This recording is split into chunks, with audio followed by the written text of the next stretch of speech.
for Byron. And watch this come true. You know what? I've got this, creeping sensation that Byron will have his best week yet. I have the creeping sensation. Jake. I mean, look, Southampton has been involved in some pretty high-scoring games. They were in an 8-0 game earlier. Southampton scored all 8 of those goals. I don't think 5-0 is happening. It'll be interesting. You're going to need some actual saints to appear in St. Mary's if that's going to happen. I'm going to go with a more reasonable 2-1 win for Graziano Pelle and company. 2-1, the Saints go marching in and send Manchester City back to the Etihad detective. Now I have a question, and this is more of a tactic question. Jake, currently in the standings, you sit 8 points behind Byron for last, and you are 30 points behind me. Are you sure you're in a position to take this risk? I have literally nothing to lose. It is true. Now a question for Byron too. Coming into this and having to fill in the shoes of Byron Tollefson, or as we like to call him, just Byron. Or Byron Munich. What is your strategy going into this? Byron 2 seems to have disappeared. I wasn't sure if you said Byron 1 or 2. Alright, my strategy is to pick as many games at 2-1 because I know that's Byron's favorite score. And my second strategy is to be smart. Those are some great strategies there. I'm up. I'm going to go with the reasonable 2-0 Manchester City win. I'm trying to keep my streak going. See, on the other side, I have such a big lead that risks are pointless. Okay, well, we move over now to the train wrecks in terms of the once supposed to be good teams. We've got Everton visiting Tottenham. And White Hart Lane has had some scandals. We will get into that in a second. We're going to start with not Byron's this time, and we're going to start with Jake. Jake, this is your favorite team. And this is a big game. They really want to get an emphatic win over a team that most teams consider still to be a good team. Do you think they get it here? Well, it really depends on whether or not they play Roberto Soldado. If Soldado's on the pitch, we are going to absolutely be destroyed. If he's not on the pitch, we have a shot. And I think that Mauricio Pochettino is a smart enough man to put in Harry Kane or Emmanuel Adebayor instead. And for that reason, I think that Spurs, who have struggled at home this year, will find a way to pull it out. I expect a brilliant performance from Hugo Lloris and a brilliant one from Tim Howard as one, but not brilliant enough. A Christian Eriksen goal, thanks to Eric Lamela, is going to be enough for a 1-0 victory for Spurs.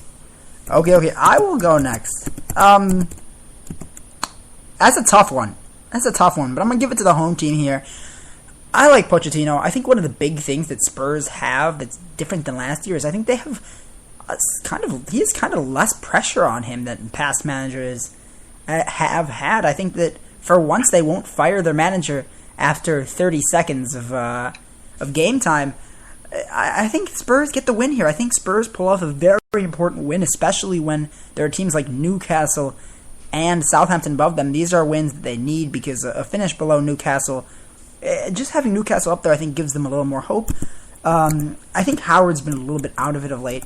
Thinking about his future, I guess. 2-0 Spurs here. Now we head over to the Byrons, and we will start with Byron 1, Elijah. Scoreline for Everton Tottenham. I take Tottenham 2-1. Okay, Tottenham 2-1. Carl, who you got? Wait, Tottenham.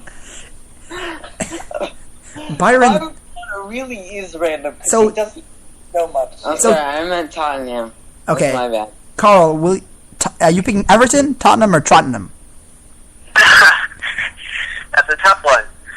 First of all, I'll wither it down to the real teams. And second of all, I'm going to take Everton in this one. 1-0, and only about 2/3 of that pick is because I cannot, as an Arsenal fan, logically pick for Tottenham. Okay, well, we're going to add them this time and make it 3-1 instead of combining and dividing. So 3-1. Wait, no, you went Everton, right? Yeah. Oh, Everton. So do we subtract a goal from... Do we go draw? I guess Well, no, I think the only option is Tottenham 2, Tottenham 1, Everton 1, so therefore Tottenham wins. No, I think it's a draw. It's a draw. I think we should add the 1 to Tottenham, or to Everton, and then I think we should multiply it by 2 to make it a 4-4 draw. It makes... I don't know, I did beat Everton 4-2 with Spurs in FIFA the other day, so... You know what? We'll be nice to Byron and make it a 2-2 draw like it should be. Next, we're going to head on over to Spain. Oh, I dropped my phone. Luckily, we still have Carl 2 on the line. That is the key. That is key, because Byron 2. Because Byron 2 is up first. Valencia hosting Barcelona. The Catalan Giants looking to pick up another big win over 4th-ranked Valencia. Byron 2... This is a big pick for you. Who you got? Well, okay. Valencia has been surprising this year, right? I mean, you got a team that's sitting nice and 4th, but let's be honest here. This is Barcelona's game, and I see them taking out the victory. Let's go 3-0. 3-0 there from Byron 2. We head over to Byron 1, Elijah. We got a big 3-0 game already from Byron 2. What's your scoreline? I think this is definitely not a hard one to choose. Valencia no offense, they kind of suck. I take Barcelona 4-zip. 4-zip? So we will go with the combined... We'll go with the combined score for the first time in history. 3.5-0. Barcelona will win this game. It's going to be interesting to see if they can pull off that half goal. Jake, I know you're not a big believer in half goals, but do you think it's a possibility in this game?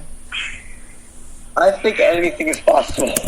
I think that Catalonia is going to secede halfway through a Lionel Messi goal, and only half of the goal will count.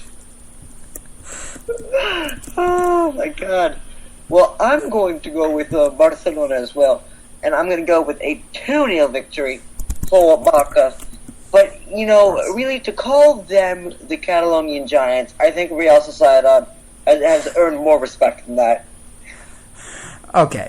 Well, you know what? I'm going to go 3-2. I think they're playing away from home. Give them a little bit of a challenge. Not a challenge. That's not a word. A challenge. Well, then again, Tottenham isn't the team either. Tottenham challenge. But 3-2 Barcelona. Big win. Looking for a goal from Messi. Maybe get one from Neymar. And just maybe Suarez. But I think there's a better chance of him biting somebody than him scoring. And we head over now to our last game. We got the Seattle Sounders up by Carl, and we have the LA Galaxy down by Elijah.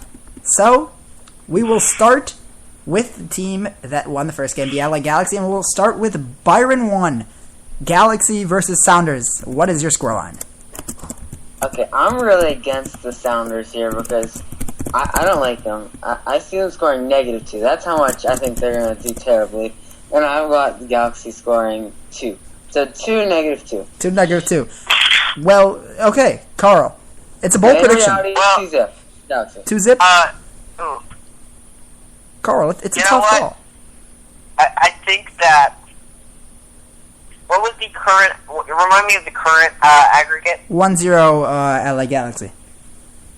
Well, you know what? Then I'll take 1-0 Seattle, just so we can have to go to extra time. So, with that scoreline, it's 2-1 Galaxy. 2-1 Galaxy. Congratulations to the Galaxy. According to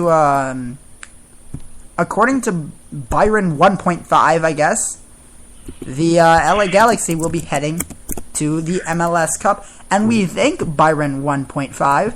That is all they will be needed for. Pleasure having you guys. Thanks for being on. Go try Pleasure being on. Thanks for having me. Well, Byron 1.5 may have ruined Byron's quick picks. We apologize if Byron is listening. 3.5 goals.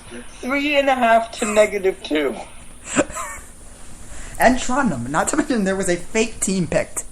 Tottenham. I feel my very... God, it was like Blake was here. No, I feel like we have to put in Tottenham as the draw. I feel like we have to go 2-2 and Tottenham wins the game 2-2. Tottenham have won the FA Cup.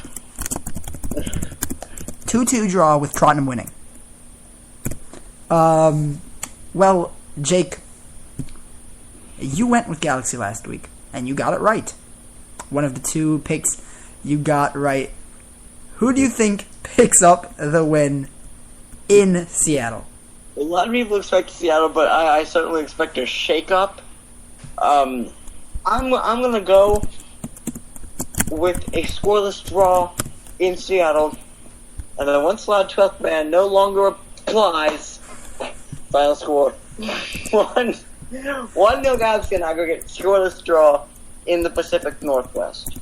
Okay, well, you know what? I am a firm believer in the Sounders. I think this is the biggest game they have ever had. And at the end of the day, I think their talent it just gives them too much. The crowd spurs them on to victory.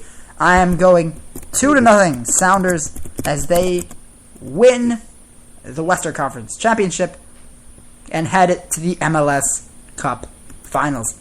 Well, we will see how Tottenham does, how 3.5 goals do. It's going to be a tough call here. I think Byron has a legitimate shot of coming out on top here. You know, the way my picks have gone, he will probably finish second this week. He'll get the Tottenham pick right, I think. Okay, well, back to some more serious matters, and we will start with Michel Platini, the head of UEFA, came out with a comment that didn't sit well with some people, saying that a German player should win it because they are the World Cup winners. And before we go on, where was this comment when Spain won the World Cup in 2010? Really? Because I didn't hear you talking about it back then. Jake, it's not often that a World Cup winner actually does win the Ballon d'Or. But do you think this time a German does deserve it? And if so, who should win it? And if not, who out of the non-Germans will take home the award? Again, it could go anywhere. It's interesting to see how do you interpret this when you have someone like Michel Platini. Is he Italian or is he French? I believe he's French. He's French. He's French.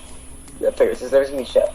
But I don't think the World Cup. There's a reason for club and for country.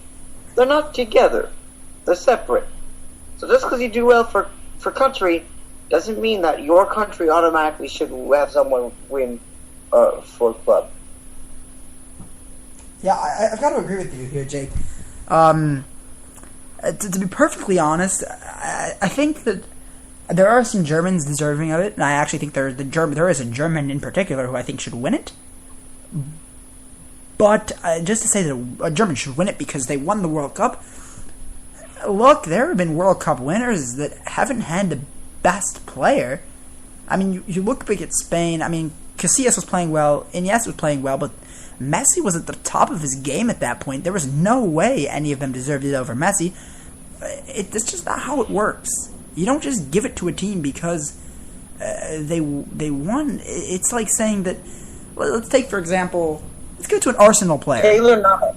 Oh yeah, sure. Let's give it to an Arsenal player because they won the FA Cup. Woo! I mean, I know it's a much bigger stage than that, but it's much less about the individual. I think for Germany than it was much more team. At the end of the day, though, I think that it should be between Toni Kroos, Cristiano Ronaldo, and Angel Di Maria. Sorry, Messi, but I didn't think you were that great in the World Cup. Let's take, for example, this. The second that Di Maria came out of got injured, they struggled. They couldn't score goals without Angel Di Maria. Look at the games they played with Di Maria. They scored at least a goal in those 3 games, and then they scored goals against Switzerland. He comes out, they can't score against Netherlands, and at the end of the day, they couldn't score in the game that mattered. I think Messi's played great, but I think you look even his play in Barcelona, he is second on his team in goal scoring behind Neymar.